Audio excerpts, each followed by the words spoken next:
Hi అండి, అందరు ఎలా ఉన్నారు? Welcome to SN foods and blogs. ఈరోజు నేను అయితే ఒక ఫుడ్ రెసిపీ చేశానండి. అది కొబ్బరి మినప రొట్టె. దాన్ని ఎలా తయారు చేసుకోవాలో చూద్దాము.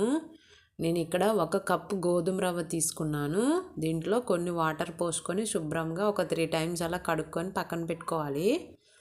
తర్వాత పచ్చి కొబ్బరి అండి, పచ్చి కొబ్బరి తీసుకున్నాను. తర్వాత నేను ఇక్కడ మినపప్పుని 1 కప్పు తీసుకొని ముందే ఒక 4-5 గంటలు నానబెట్టుకొని కడుక్కున్నాను. నేను ఇక్కడ పొట్టు మినపప్పు తీసుకున్నాను. మీరు గుండ్ల మినపప్పు అయినా తీసుకోవచ్చు. దీన్ని ఇప్పుడు గ్రైండ్ చేసుకోవాలి. మనం ఇడ్లీ పిండి కోటికి పట్టుకుంటాం కదా, అలా గ్రైండ్ చేసుకొని ఒక గిన్నెలోకి తీసుకోవాలి. ఇప్పుడు గిన్నెలోకి తీసుకొని పక్కన పెట్టుకోవాలి. ఈ పచ్చి కొబ్బరిని మనము చిన్న చిన్న ముక్కలుగా కట్ చేసుకోవాలండి.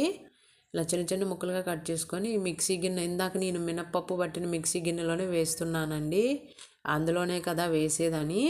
ఇందులోనే నేను 1 కప్పు మినపప్పు, 1 కప్పు గోధుమ రవ్వ తీసుకున్నాను కదా, అదే కప్పుతో పంచదార వేశాను.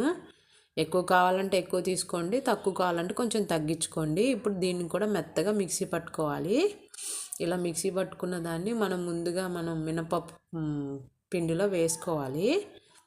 ఇలా వేసుకున్న తర్వాత గోధుమ రవ్వను నానబెట్టుకున్నాం కదా, దీనిని కూడా మనం ఏం వాటర్ లేకుండా గట్టిగా పిండేయాలండి. ఇలా గట్టిగా పిండేసి, వాటర్ అయితే అస్సలు ఉంచుకోవద్దండి, గట్టిగా పిండేసి అందులో వేసుకోవాలి. ఇలా మొత్తం వేసుకొని కలుపుకోవాలండి. ఇలా మొత్తం చాలా హెల్దీ అండి. మనం నీరసాన్ని తగ్గిస్తుంది, మనం యాక్టివ్ అవ్వడానికి చాలా ఉపయోగపడుతుంది. ఇలా పెట్టుకొని ఇప్పుడు స్టవ్ ఆన్ చేసుకొని ప్యాన్ పెట్టుకోండి. ప్యాన్ కొంచెం హీట్ అయ్యాక 1 స్పూన్ నెయ్యి వేయండి. ఇది కొంచెం కరగాలి. ఇది కొంచెం కరిగిన తర్వాత మనము ముందుగానే చేసుకున్న పిండిని ఇలా మనం దోశ వేసుకుంటాం కదా, దిబ్బ రొట్టెలు వేసుకుంటాం కదా, అలా వేసుకోండి.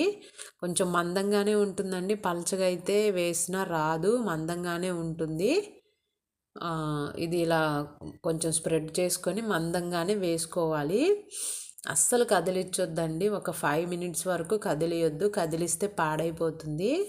ఈ నెయ్యి అనేది మనం ఇలా కొంచెం ప్యాన్ని వంచితే నెయ్యి అనేది చుట్టుపక్కల వచ్చేస్తుంది. ఇలా వంచిన తర్వాత ఒక 5 మినిట్స్ అయితే ఉంచుకోండి. 5 మినిట్స్ ఉంచితే మనకు అడుగు బాగానే కాలిద్ది. పైన కొంచెం నెయ్యి వేసి వదిలేయండి, అదే కరిగిపోతుంది. ఒక మూత పెట్టుకోవాలి. మూత పెట్టుకుంటే లోపల అదంతా మంచిగా ఉడుకుతుందండి. ఇలా ఉడికిన తర్వాత ఫస్ట్ అయితే కొంచెం కదిలించండి. కదిలిచ్చి మెల్లగా తిప్పేసుకోవాలండి. ఏంటంటే ఇలా తిప్పేసేటప్పుడు విరిగిపోయే ఛాన్సులు అయితే ఉంటాయండి. చూశారు కదా, అడుగు బాగానే అయితే కాలింది. ఇది ఒక 5 మినిట్స్ టైం పడుతుందండి, కదిలించొద్దు.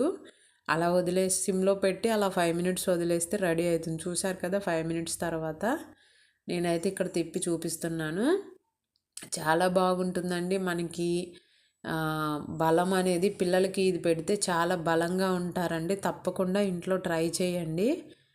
చూశారు కదా, ఇదైతే రెడీ అయిపోయిందండి. తప్పకుండా ఇంట్లో ట్రై చేసి ఎలా వచ్చిందో కామెంట్ చేయండి. వీడియో నచ్చితే తప్పకుండా లైక్ చేయండి.